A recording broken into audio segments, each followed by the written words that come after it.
Hey guys, Brian Hilliard here, author of the best-selling book, Networking Like a Pro, and creator of the popular program, How to Build an Audience and Get a Steady Stream of Coaching Clients Without Being Pushy. And I am fired up because it is prediction time. 2019 is just around the corner, and that means predictions from yours truly. Now, I have no idea if these are going to be right. I'm not a magician. I'm a Dr. Jim, not a miracle worker. But I do love doing this. I love being able to kind of talk about where I feel the new year is going to go. And in all seriousness, this is, some things that I do think about. These are things that I definitely put my, head into and try to come up with, because in my mind, if you're a coach or a consultant, you're looking to get out there and, really get a steady stream of coaching clients and get paid what you're worth as a coach, quite frankly, then you're going to want to keep these things in mind. All right, so let me give you a couple right off the bat. First of all, in terms of a 2019 prediction, is that the relationship economy is going to become increasingly important to you as a coach. Now, just to step back for a second, for those of you guys who might not know, the relationship economy says that it's not about what you know, but who you know, right? And more importantly, who knows you. So when it comes to building a relationship, when it comes to building your business, those are two of, different sides of the same coin. If you're looking to build your practice, you have to spend time getting to know people. You have to spend time investing and allowing people to get to know you. I see a lot of coaches, I used to be this way. I used to be this way as a person, got away from it because I realized it wasn't working, and it actually wasn't even in alignment with who I really wanted to be, truth be told. But one of the things that when I first started was I was like, I'm the coach, and I'm going to be this, far, and I'm the coach, right?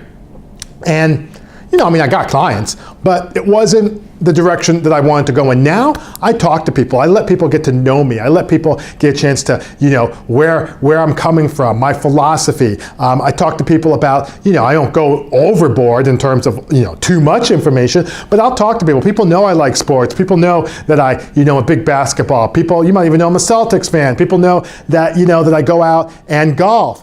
People know that I have, a dog. People know that I like animals in general.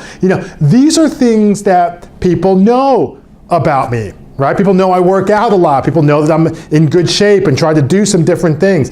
And people also know that I've written books, and those are just the personal things. People also know that I've written books. People know that I do workshops. My point is, and you've heard this before, in order for people to buy from you, they need to know, like, and trust you, okay? And until they can do that, just constantly trying to be like, well, I'm the coach and this is what you need to do, and kind of keeping somebody from afar, I think that's going to be progressively harder to do as we head into 2019, because I think what's going to happen is we're living in more and more of a relationship economy, all right? So prediction number one is that the relationship economy is going to become an increasingly important, have an increasingly important impact on your ability to get a steady stream of coaching clients going forward. That's point number one. Point number two is, let me tell you something else that I think is going to really increase.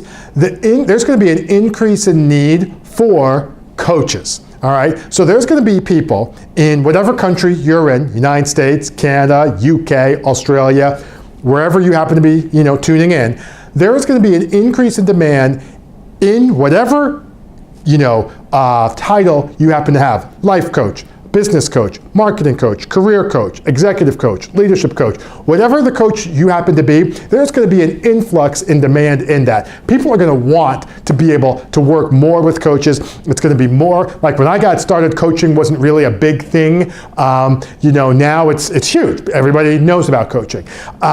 It's going to increase, in my opinion, in 2019. That's the good news. The bad news is that the level of skepticism that people are going to have from coaching is also going to increase. There are people who have gotten burned. There are people who have tried working with a life coach, have tried working with a business coach, have tried working with a marketing guy, who've tried before, okay? Money was paid, problem wasn't solved, now they're talking with you. I actually have a client, probably several, but one that I know of for a fact, and she's like, listen, you know what? I've worked with somebody before. They've told me that they were going to do these things. Didn't happen. Tell me a little bit about how you're different. I actually had 2 people who specifically told me that. Tell me a little bit about how you're different. And I don't know if both specifically said, tell me how you're different, but when you come across that, you want to be able to address that. So one of the questions that you're going to start wanting to ask in 2019 when you're talking to prospective clients is, among other things, it's not the first question right out of the bat, but it's, have you worked with somebody like myself before? Have you hired a coach? Have you worked with a business coach? Have you done work with a life coach? Have you worked with somebody like myself before? All right. More times than not, you're going to start, especially into this new year, you're going to start getting yeses. And then you're going to want to follow up with, okay, well, tell me a little bit about that experience. Tell me some of the goods. Tell me some of the things you'd like to see better. Another question that you can ask is, all right, well, on a scale of 1 to 10, with 10 being the best and 1 being, not so great, how would you rate that experience? I like that question a lot, okay? And they say a 7. Fine, what would it have taken to have gotten you to a 10? What, in your opinion, got you away from getting to where you want to go? People will answer these questions, all right? They're more than happy during a sales conversation when they're thinking about pulling out their checkbook and working with you. They are more than happy to tell you about why their previous experience didn't work. And be clear, listen, I'm not trying to bash your other person. I'm not trying to do anything, step on anybody's toes. I'm just trying to get an understanding of what went right and what didn't go so right in your eyes, so that if we do work together, I can bring something to the table that's different than maybe what you've gotten in the past. That's exactly how I'll say it.